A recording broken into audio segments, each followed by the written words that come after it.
Jill, why don't you tell us a little bit about your story, Okay. about the healing and how you have came to. Okay.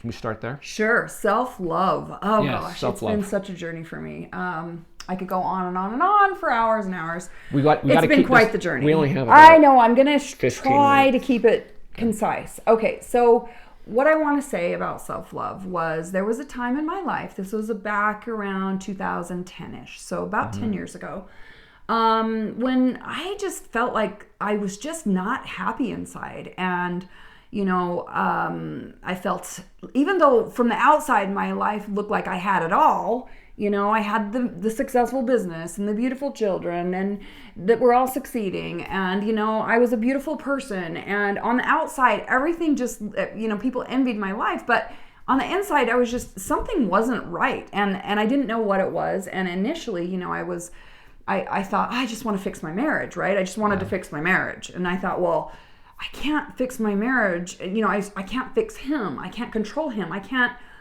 can't make him love me, And so I realized that was my work to do, that he was never ever meant to love me. That the contract that we had together was that my ex was never ever going to be the soulmate that loved me, because his role was to definitely not love me, so that I would turn within and love myself. And when he left, I kind of started my journey in 2010, and I had a girlfriend say, why don't you go to college? Because I was just missing something. And, I wanted to grow. I just felt like I was dying slowly every day. And one of my good girlfriends said, have you thought about going to college? And I thought, no, I haven't, and I had always thought I was stupid. My whole life I'd been told I was stupid because I didn't wear my glasses in school, because I cared more about being beautiful and accepted than learning. And so eventually I thought, I am going to go back to college, right? And I talked to my husband about it, and I heard comments from family members, on his side of the family, that was like, hey, that's really selfish. People would say, you're being really selfish. This is age 40. And this is right? after I had a business and I was successful, and I'm like, we can write that off as training. And, I needed some time for myself. And yet I had people on the sidelines saying, hey, that is really selfish for you to do that. It's selfish for you as a mother to go back to school. It's selfish for you as a wife. And, that was really, really hurtful and really hard for me to hear. And I realize now that, when there are people out there that aren't growing, they get jealous of people that are, and people that are challenging themselves and coming into greatness. And, it kind of tied into, my husband ended up leaving me in 2012, and and I remember this, so it kind of started in 2010. By 2012, there was a scenario where my daughter came to me and said, Mom, you are so negative. And I was in denial. And I was just like, no, I'm not. I'm not negative. And she goes, yes, you are.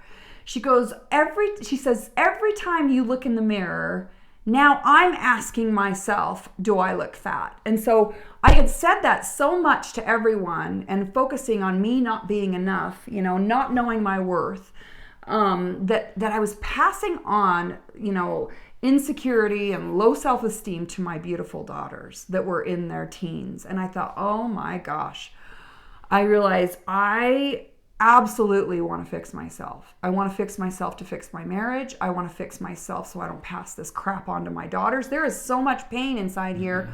I need to figure out how to get rid of it, Yeah. And so that began my journey of realizing that no one else was ever supposed to love me. It was always part of my soul's journey to learn about my soul and learn about my own self-worth and how to love myself. And that's and realizing, there are going to be naysayers. There are going to be people out there that feel threatened that you're trying to raise the bar.